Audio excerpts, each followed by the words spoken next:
आज हम देखेंगे कि chi square distribution and T distribution, F distribution and Z distribution के बारे में। तो chi square distribution, T distribution, चारों डिस्ट्रीब्यूशन देखेंगे, and F distribution and Z distribution. इन चारों चीज़ के बारे में हम देखेंगे। कि पहले हम देखते हैं कि काई स्क्वायर के बारे में। तो काई स्क्वायर को ऐसे भी लिख सकते हैं, chi square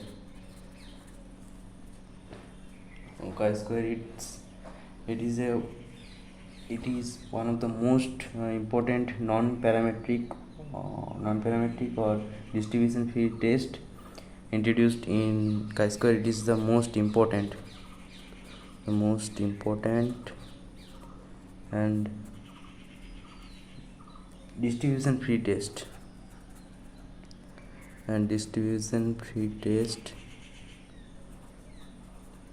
developed by whom? This is developed by Carl Pearson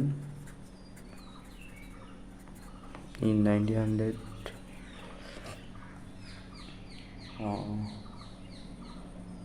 तो काई स्क्वायर कैसे होता है? तो sum of suppose X follows normal distribution 0,1, then X square will follows chi square distribution. मतलब एक्स का स्क्वायर क्या फॉलो करेगा? Chi square distribution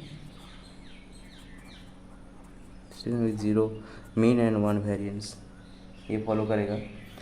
तो सपोज जेड स्क्वायर लेते हैं, Z square is equals to X minus mu by sigma. ये तो Z is equals to standard normal, Z मतलब X minus mu by sigma, ये तो स्टैंडर्ड नॉर्मल है। तो होल स्क्वायर होगा जहाँ पे X follows normal distribution mu sigma square, और Z follows normal distribution 0,1, then Z square follows chi square distribution with 1 degrees of freedom. ये हमको देखना है। इसके बाद हम देखते हैं कि काई स्क्वायर का ओरिजिनल फार्मूला क्या है। Summation 1 to n xi minus mu i divided by sigma i to the power whole square. This is the chi square with chi-square with n degrees of freedom। अब हम chi-square distribution का probability density function देख लेते हैं chi-square distribution का। तो क्या होगा chi-square डिस्ट्रीब्यूशन का probability function basically gamma distribution से आता है। गामा डिस्ट्रीब्यूशन क्या था हम देखते हैं पहले, उसके गामा डिस्ट्रीब्यूशन से काई स्क्वायर डिस्ट्रीब्यूशन का प्रोबेबिलिटी डेंसिटी फंक्शन आता है। तो गामा डिस्ट्रीब्यूशन पहले देख लेते हैं कि गामा डिस्ट्रीब्यूशन सेकंड काइंड क्या था। सेकंड काइंड था f of x is equals to a to the power lambda into e to the power minus a x into x to the power lambda minus 1 divided by factorial lambda. तो यहाँ पे हम a is equals to half कर देते हैं and lambda is equals to n/2 कर देंगे। तो ये काई स्क्वायर हो जाएगा, एक काई स्क्वायर हो जाएगा। तो क्या होगा, एक को हम हाफ करेंगे एंड लैम्डा को n/2 करेंगे।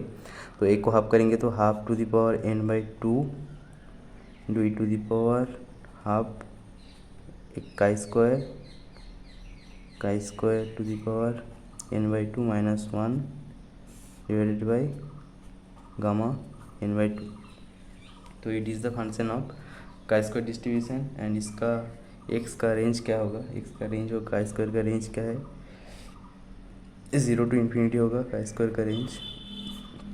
एंड काई स्क्वायर का मीन क्या है ये देख लेते हैं। मीन होगा n एंड वेरिएंस होगा 2n। इसका मोमेंट जनरेटिंग फंक्शन क्या होगा देख लेते हैं। मोमेंट जनरेटिंग फंक्शन क्या होगा, मोमेंट जनरेटिंग फंक्शन होगा क्या, 1 minus 2t to the power minus n/2। This is the moment generating function. And skewness kurtosis भी देख लेते हैं काई स्क्वायर का।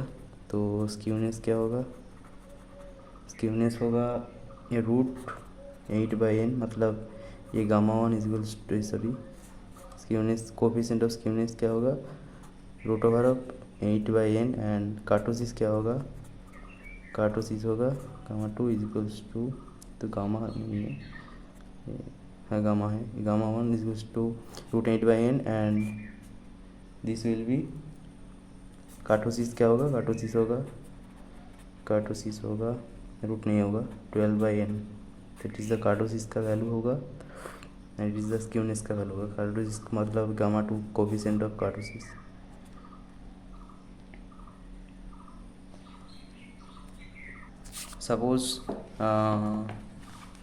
Suppose x follows chi square को n degrees of freedom, then chi square n degrees of freedom, then 1/x मतलब कि x/2 क्या follow करेगा, गामा फॉलो करेगा 1/2n, ये फॉलो करेगा। ये हमको याद रखना होगा, समटाइम्स MCQ में आ सकता है। तो x जब x को chi square फॉलो करता है तो x/2 क्या फॉलो करेगा, गामा डिस्ट्रीब्यूशन फॉलो करता है। गामा chi स्क्वायर डिस्ट्रीब्यूशन का MGF तो हमने देख लिया 1 - 2t to the power -n/2, तो it is the MGF of gamma distribution. तो इसका कैरेक्टरिस्टिक्स फंक्शन क्या होगा, कैरेक्टरिस्टिक्स फंक्शन होगा जस्ट t के आगे t के जगह IT हो जाएगा, मतलब कि 2IT to the power -n/2, it is the characteristics function. Characteristics function of chi square distribution. And chi square का और एक प्रॉपर्टी है कि chi स्क्वायर का मोड है n-2, it is the mode of chi square distribution. अब हम कुछ ग्राफ देख लेते हैं कि जैसे कि suppose this is the probability, मतलब कि probability curve of chi square का क्या होगा, suppose this is x and this is f of x, it is the function of chi square distribution and it's a probability curve। so n जब 1 होगा तब क्या होगा, n जब 1 होगा तब दिस तरफ ग्राफ होगा, मतलब दिस तरफ ग्राफ होगा, मतलब ये एक एसिम्पटोट का ग्राफ होगा, मतलब कि ये ग्राफ का शेप, मतलब n जब 1 होगा तब इन्वर्टेड जे शेपेड ग्राफ होता है, एंड दिस एक्स एक्सिस को कभी टच नहीं करेगा, तो it is the it will be x axis को कभी टच नहीं करेगा, and it is inverted J shaped graph. जब n टेंस टू इन्फिनिटी हो जाए, मतलब n टेंस टू इन्फिनिटी हो जाएगा, तब क्या होगा, स्क्यूनेस इज इक्वल्स टू 0 हो जाएगा, मतलब कि suppose n equals to 1 and n equals to 2 क्या होगा, n इक्वल्स टू 2 ही ऐसा होगा, मतलब कि ऐसा होगा n equals to 2, n equals to 3 कैसा होगा, ऐसा होगा 3, n इक्वल्स टू 4 कैसा होगा, 4 ऐसा होगा, मतलब n जब इंक्रीज हो रहा है ना, तब क्या हो रहा है, नॉर्मल डिस्ट्रीब्यूशन की तरफ करके, मतलब कि n जब इन्फिनिटी हो जाएगा तब क्या होगा, ये नॉर्मल डिस्ट्रीब्यूशन हो जाएगा, नॉर्मल डिस्ट्रीब्यूशन की तरह शो करेगा।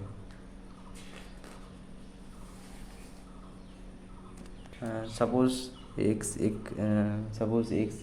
is a function that follows chi square with n1 degrees of freedom, and y is a function that follows chi square with n2 degrees of freedom, then x plus y ये भी chi square भी follow करेगा with chi square भी follow करेगा with n1 plus n2 degrees of freedom, and also chi square follow करेगा जब x and y independent है, मतलब कि x and y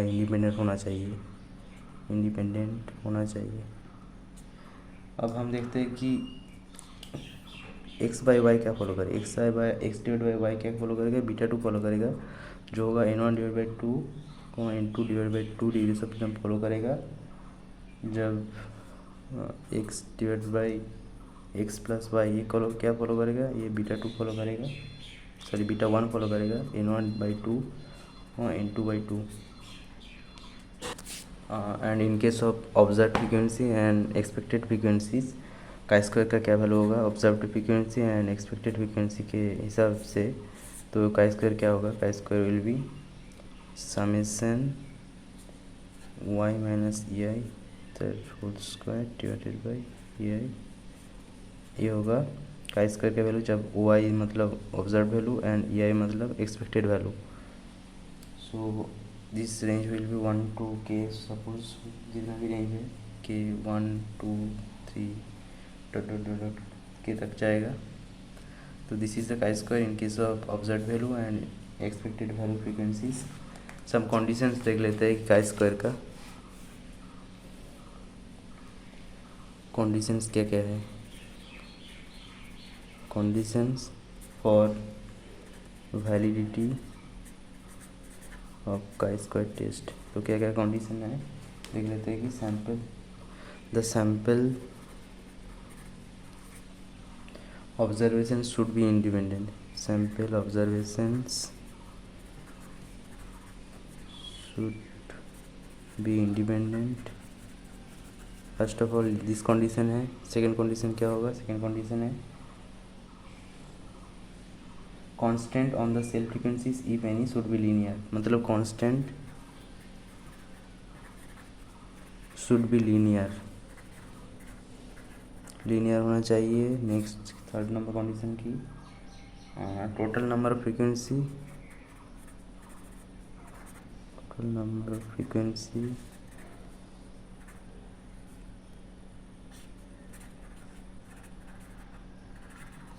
more than 50 होना चाहिए। Total number of frequency more than 50 होना चाहिए and theoretical cell frequency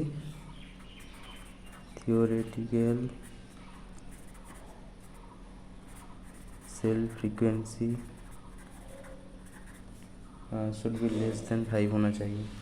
So this is the condition for chi-square validity of the chi-square test। अब हम देख लेते हैं कि suppose x bar as is follows n mu comma sigma square by n, then क्या होगा n square by sigma square क्या follow करेगा? n square by sigma square क्या फॉलो करेगा? का स्क्वायर फॉलो करेगा n का स्क्वायर फॉलो करेगा n-1 डिग्री ऑफ फ्रीडम के पीरियड से। तो ये याद रखना होगा हमको क्योंकि ये एग्ज़ाम में आ सकता है। अब हम देखते हैं कि applications of chi square distribution कहाँ एप्लीकेशन होता है। Applications of chi square distribution कहाँ एप्लीकेशन होता है। तो अब हम देखते हैं कि to test the hypothetical value of the population variance.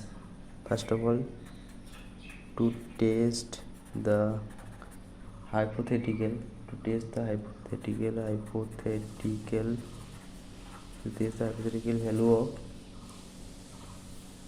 Value of the population variance. Population variance का हाइपोथेटिकल वैल्यू टेस्ट करने के लिए हम का स्क्वायर टेस्ट का यूज़ करते हैं। मतलब sigma zero square is equals to sigma square. इसको टेस्ट करने के लिए हम का स्क्वायर टेस्ट यूज़ कर सकते हैं।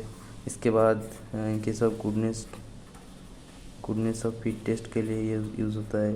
गुडनेस ऑफ फिट टेस्ट के लिए का स्क्वायर यूज़ होता है। Third number independence of attributes को टेस्ट करने के लिए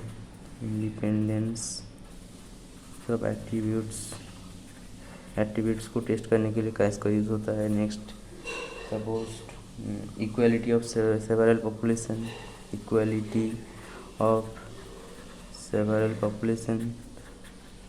पॉपुलेशंस को टेस्ट करने के लिए का स्क्वायर यूज़ होता है। नेक्स्ट सपोज होमोजेनिटी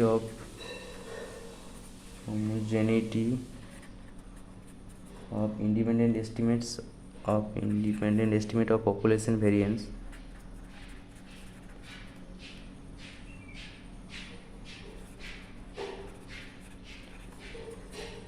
और पॉपुलेशन वेरिएंस को टेस्ट करने के लिए हम समटाइम्स का स्क्वायर को यूज़ करते हैं। इसके बाद हम देखते हैं कि सपोज गुडनेस ऑफ फिट के लिए हम यूज़ करते हैं गुडनेस ऑफ फिट। मतलब कि जब ऑब्जर्व वैल्यू क्या बोला y-e है तो whole square divide by i summation, इसको चेक करने के लिए का स्क्वायर यूज़ होता है। अब हम देखते हैं कि येट्स करेक्शन क्या है। येट्स येट्स एक साइंटिस्ट का नेम है। तो येट्स करेक्शन और 2 × 2 contingency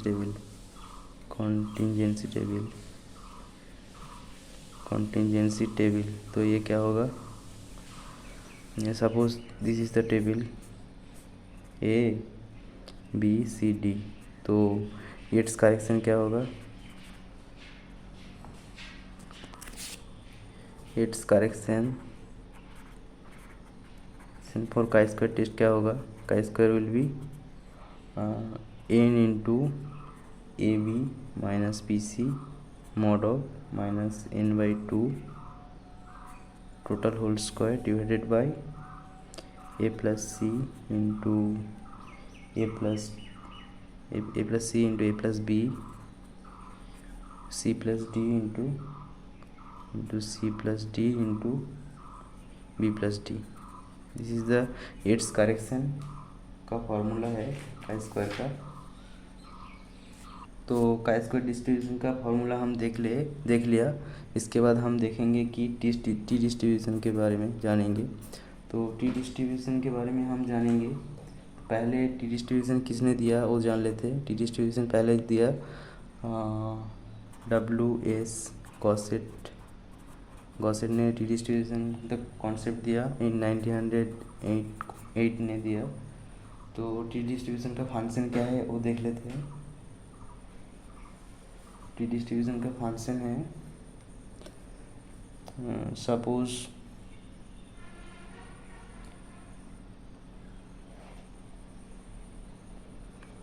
f of x will be 1/√μ beta b into half μ/2 into 1 plus t square by μ to the power minus μ plus 1 v plus 1/2। so 1/√v b into half into v/2 plus 1 plus t by v square by v to the power minus v plus 1/2। so it is the function of the probability density function of the t distribution। And इसका T का value क्या होगा, T का value और कोई भी real number हो सकता है। तो टी डिस्ट्रीब्यूशन का मीन क्या है, मीन होगा 0 एंड वेरिएंस क्या होगा, वेरिएंस इज n/n-2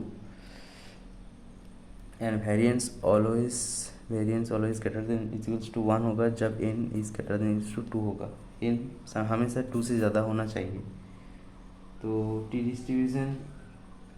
डिस्ट्रीब्यूशन कहाँ से आ सकता है, कॉची डिस्ट्रीब्यूशन से टी डिस्ट्रीब्यूशन आ सकते हैं। तो कॉची डिस्ट्रीब्यूशन हमने देखा था कि कॉची डिस्ट्रीब्यूशन क्या था। कॉची डिस्ट्रीब्यूशन के साथ टी डिस्ट्रीब्यूशन का एक रिलेशन है। सपोज टी डिस्ट्रीब्यूशन से कॉची डिस्ट्रीब्यूशन आ सकते हैं। तो टी डिस्ट्रीब्यूशन में हम जब म्यू इज इक्वल्स टू 1 कर देंगे, इसको हम जब 1 कर देंगे and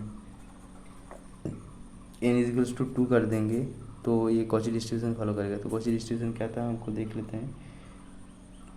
f of x is equals to 1/π/1 plus x²। तो जब mu is equals to 1 and n is equals to 2 कर देंगे तो ये डिस्ट्रीब्यूशन ये हो जाएगा। n मतलब म्यू नहीं है, तो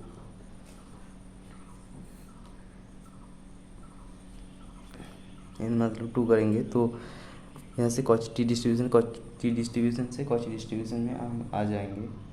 तो टी डिस्ट्रीब्यूशन का मोमेंट जेनरेटिंग फंक्शन ये एग्जिस्ट नहीं करता एंड इसका स्क्यूनेस कार्टोसिस दोनों ही 0 है। इसका स्क्यूनेस भी 0 है मतलब एंड कार्टोसिस भी 0 है। तो मतलब कि ये सिमेट्रिकल डिस्ट्रीब्यूशन है टी डिस्ट्रीब्यूशन नॉर्मल की तरह। एंड टी डिस्ट्रीब्यूशन का इन्फ्लेक्शन पॉइंट है, मतलब कि जिस पॉइंट पे कार्व चेंज हो रहा है तो this point will be ±n/n+2 to the power half। This is the inflection point of t distribution. T distribution का जिस तरह नॉर्मल डिस्ट्रीब्यूशन का ऑर्डर ऑफ सेंट्रल मोमेंट 0 था नॉर्मल डिस्ट्रीब्यूशन का, इसी तरह टी डिस्ट्रीब्यूशन का order of central moment will be 0 and variance is always greater than is equals to standard normal. मतलब कि स्टैंडर्ड नॉर्मल से स्टैंडर्ड नॉर्मल का वेरिएंस से ये टी डिस्ट्रीब्यूशन का वेरिएंस ज़्यादा होता है। और कुछ बाकी है क्या, देख लेता हूँ, एक मिनट। इसके बाद हम देखते हैं कि पहले बोला कि n square by sigma square this is a sky square distribution with n-1 degrees of freedom. पहले बोलना भूल गया था, तब बता दिया। अब हम देखते हैं कि जब म्यू इक्वल्स टू 1 होगा तो टी डिस्ट्रीब्यूशन क्या करेगा, काय स्क्वायर बोल रहा हूँ, कोची डिस्ट्रीब्यूशन फॉलो करता है। एंड टी डिस्ट्रीब्यूशन के साथ काय स्क्वायर का क्या रिलेशन है हम देख लेते हैं। Relation between t distribution and chi square distribution. तो रिलेशन क्या होगा, t distribution is proportional to z divide by chi square by n, root over chi square by n. तो यहाँ पे z is a normal, z follows normal distribution 0,1 and chi-square distribution, it is chi-square with n degrees of freedom and t is the t distribution। तो ये है, it is the relation between t distribution and chi-square distribution।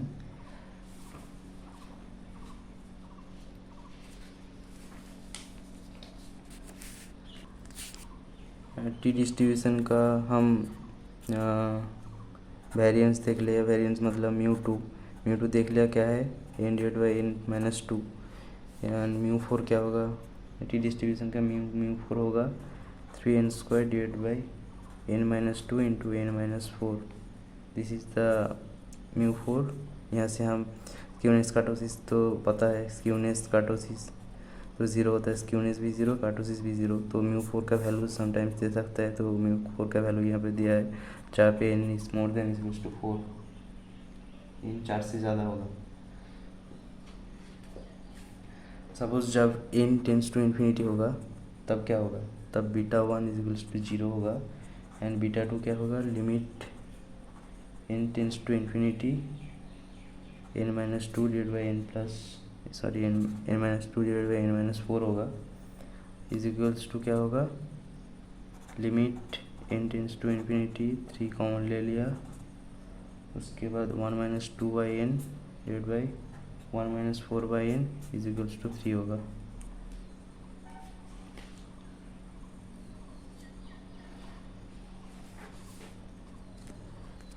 जैसे कि हमको पता है कि t distribution का graph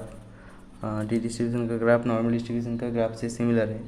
suppose f t is the function F of X लिया है, तो F of this is the probability density function of the T distribution.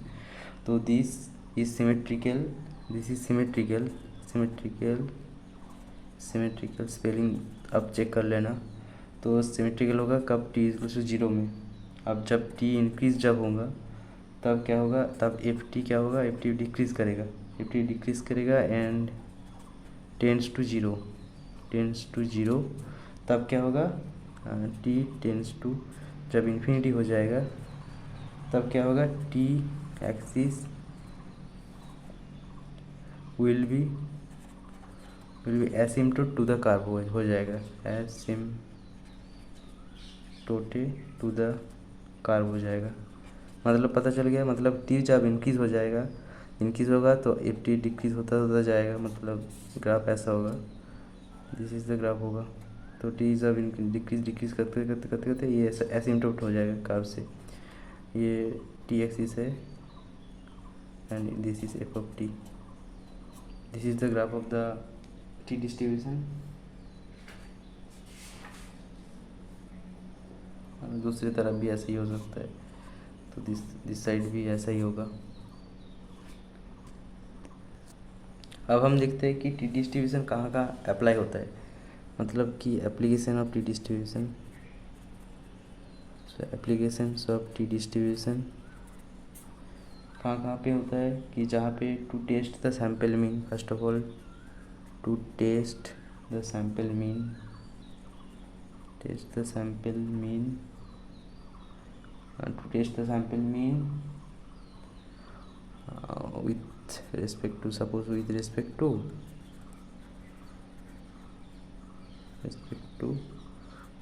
to population mean, मतलब हम population mean and sample mean का रिलेशन जानने के लिए हम टी टेस्ट यूज़ करते हैं, T test is used. Next is जब हम to test the significance of the difference between two sample means, to test the difference between two sample means. पहला वाला कि सैम्पल मीन के साथ पॉपुलेशन मीन का रिलेशन, सैम्पल मीन, एक sample mean से दूसरे सैम्पल की मीन का relation. Third is to test the significance of the observed partial correlation coefficient।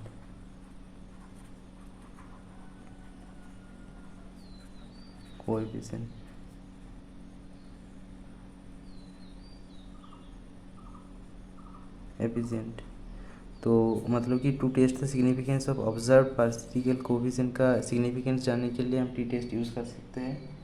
इसके बाद sample correlation coefficient and sample regression coefficient को डिटरमाइन करने के लिए भी sample correlation coefficient and sample regression coefficient को डिटरमाइन करने के लिए भी हम टी टेस्ट यूज़ करते हैं। T test is used, this is the thing.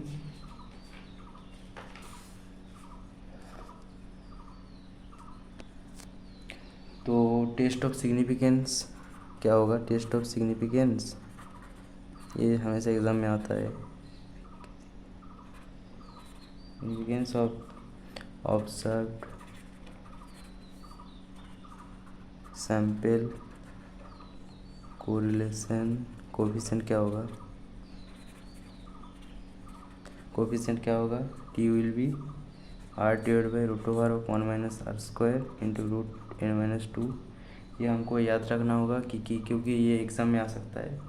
तो to test the significance of observed sample correlation coefficient T is R divide by 1 root over of 1 minus R square into root n minus 2, ये use करते हैं हम। Next अब हम आते हैं कि एफ डिस्ट्रीब्यूशन के बारे में। तो नेक्स्ट पेज में एफ डिस्ट्रीब्यूशन के बारे में हम जानेंगे। दैट इज़ एफ डिस्ट्रीब्यूशन क्या है? एफ डिस्ट्रीब्यूशन का मतलब है कि दोनों काई स्क्वायर का रेशियो, मतलब काई 1 स्क्वायर बाई μ1 बाई काई 2 स्क्वायर बाई μ2। तो μ1 एंड μ2 इज़ द काई, μ1 मतलब काई 1 स्क्वायर का degrees of freedom and μ2 is the chi 2 square का डिग्रीज ऑफ फ्रीडम। तो इन दोनों का रेशियो क्या होगा? F distribution. And F distribution का तो है, तो एफ डिस्ट्रीब्यूशन से हम टी डिस्ट्रीब्यूशन में जा सकते हैं। कैसे?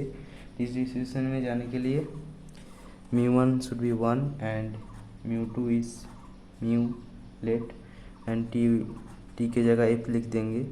तो क्या हो जाएगा? एफ डिस्ट्रीब्यूशन से टी डिस्ट्रीब्यूशन में हम आ सकते हैं। उसके बाद पहले एफ डिस्ट्रीब्यूशन से हम क्या कर सकते हैं? काई स्क्वायर में भी जा सकते हैं, मतलब काई स्क्वायर डिस्ट्रीब्यूशन में हम जा सकते हैं। कैसे जा सकते हैं? मतलब μ2 टेंस टू इन्फिनिटी ले लेंगे और काई स्क्वायर को हम क्या ले लेते हैं? काई स्क्वायर को μ1 एफ ले लेते हैं। तो हम एफ से हम का स्क्वायर में जा सकते हैं, और एफ से हम टी में जाएंगे तो म्यू 1 इक्वल्स टू 1 ले लेंगे, म्यू 2 इक्वल्स टू म्यू ले लेंगे, टी इक्वल्स टू एफ ले लेंगे। तो एफ डिस्ट्रीब्यूशन का और एक चीज़ है कि सपोज़ हम एक्सपोनेंशियल डिस्ट्रीब्यूशन, एक एक्सपोनेंशियल डिस्ट्रीब्यूशन है, दूसरे एक एक्सपोनेंशियल डिस्ट्रीब्यूशन के साथ रेशियो कर लेंगे। एक्सपोनेंट माने दोनों एक्सपोनेंशियल का रेशियो क्या करेगा, दोनों एक्सपोनेंशियल का रेशियो एफ डिस्ट्रीब्यूशन फॉलो करता है। एफ डिस्ट्रीब्यूशन फॉलो करता है। F distribution is positively skewed, distribution is positively skewed and curve is mu 2 is greater less than equals to 5 होगा। एफ डिस्ट्रीब्यूशन का रेंज क्या होगा, 0 less than equals to F less than equals to infinity, मतलब 0 से infinity range होगा। F distribution का mean क्या होगा, एफ डिस्ट्रीब्यूशन का मीन होगा mu 2 divide by mu 2 minus 2, variance थोड़ा बड़ा है, 2 mu 2 square mu 1 plus mu 2 minus 2 divided by mu 1 into mu 2 minus 2 the whole square divide by mu 2 minus 4। It is the variance. यहाँ पे mu 2 is always greater than equals 2 होगा। तो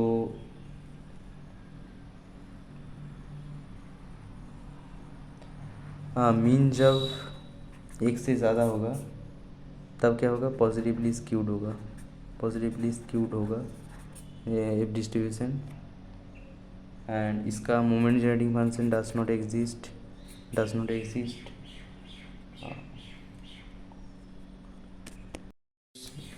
x follows F distribution F comma N, then N X divide by N plus M X क्या follow करेगा beta 1 M divide by 2 into N comma N divide by 2 ये follow करेगा। Suppose X follows F distribution M comma N, then M divide by N X क्या follow करेगा, beta 2 follow करेगा, M by 2 comma N by 2 ये follow करेगा। हमने पहले ही बताया कि म्यू 1 एंड म्यू 2 दोनों का it is the degrees of freedom of F distribution.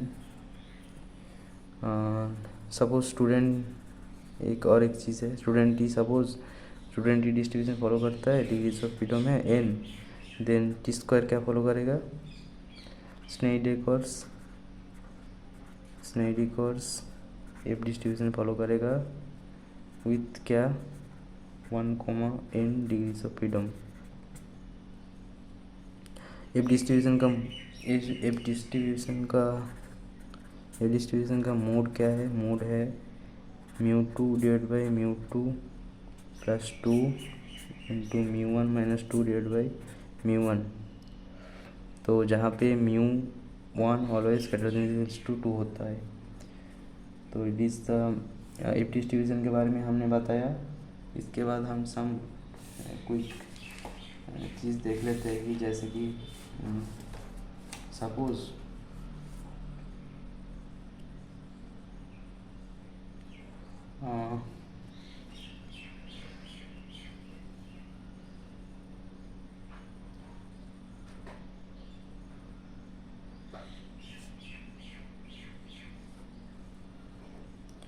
Suppose एक टेबल देख लेते हैं कि सपोज एक criteria is given and this the test is given.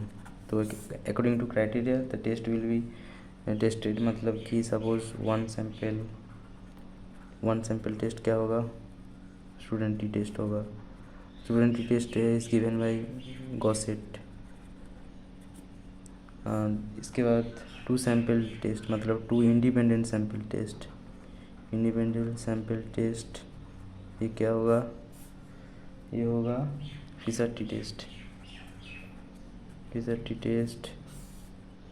2 dependent मतलब कि कोरिलेटेड सैम्पल टेस्ट ये होगा पेयर टी टेस्ट। और मोर देन 2 इंडिपेंडेंट सैंपल होगा इंडिपेंडेंट सैंपल होगा तब हम क्या करेंगे, एफ टेस्ट और एनोवा, एफ टेस्ट करेंगे या फिर एनोवा करेंगे, ये दोनों सेम चीज़ है, तो एनोवा करेंगे। और एक टेबल देख लेते हैं कि suppose sigma square is known और एक तरफ sigma square is unknown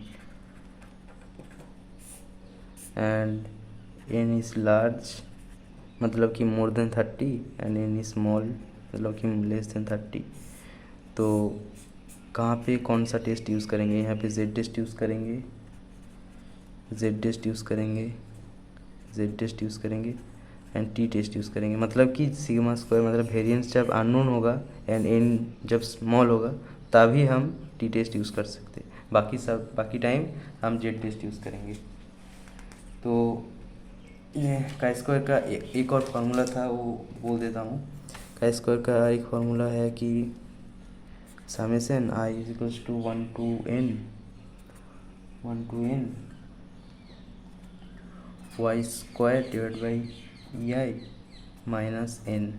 it is एक अलग फार्मूला का स्क्वायर डिस्ट्रीब्यूशन का। एंड हम एफ डिस्ट्रीब्यूशन जेड डिस्ट्रीब्यूशन के बारे में हम देख लेते हैं। सपोज जेड डिस्ट्रीब्यूशन के बारे में नहीं, जेड डिस्ट्रीब्यूशन का कुछ फार्मूला देख लेते हैं कि फिशर जेड ट्रांसफॉर्मेशन क्या है।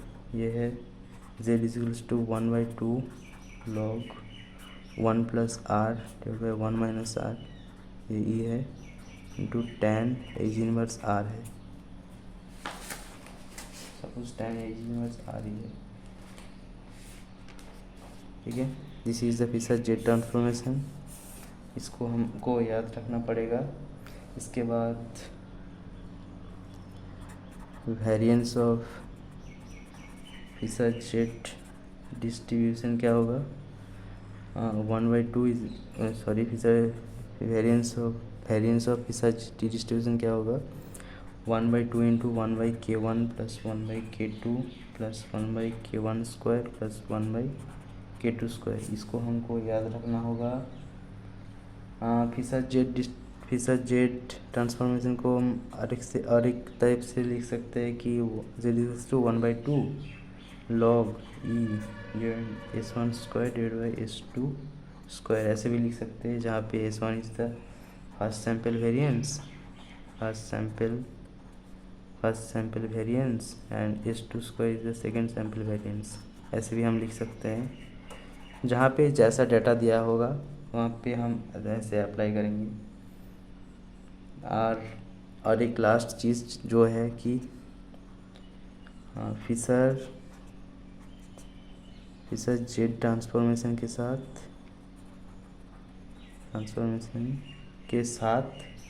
बिटवीन स्नाइडरस का एफ डिस्ट्रीब्यूशन का रिलेशन क्या है, तो ये देख लेते हैं कि क्या होगा। एफ मतलब Snedecor's F distribution is equals to e⁻²z। Z मतलब Fisher Z transformation, this is the relation between Fisher Z transformation and Snedecor's F distribution. Okay.